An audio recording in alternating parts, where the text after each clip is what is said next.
这是弟子们拍摄到一位高僧圆寂后的珍贵影像。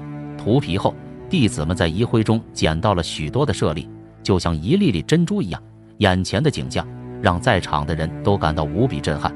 这位高僧出生于1926年，5岁便被正式认定身份不凡，随后就回到了自己曾经的寺院，受了沙弥戒，开始系统的学习。10岁时，他进入一所著名的寺院，潜心研读佛学典籍，这一学就是16年。26岁那年，他通过了格西考试，获得了最高格西拉让巴格西。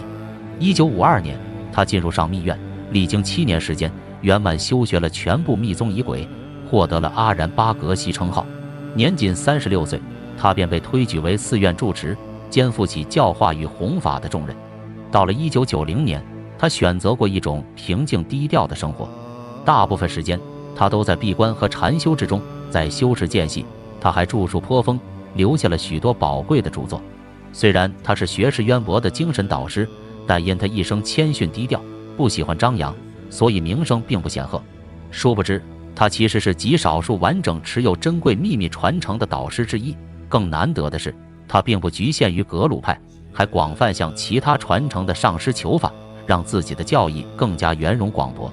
随着年岁渐长，他开始把这些珍贵的法脉传授给年轻一代。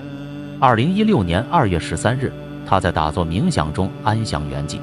就在他圆寂的当下，天空骤然变幻，雷声轰鸣，电闪交织，漫天雪花飘洒而下，如同天降花雨，洒落人间。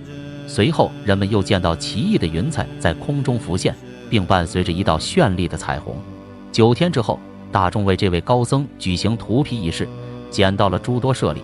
这些现象似乎是在印证高僧一生的修行。他那几十载的苦修，无数个日夜的禅定与布施，在此刻如同化作无形的光辉，静静流淌在世间。在场的人，无论老幼，无论信众还是僧侣，无不随喜赞叹。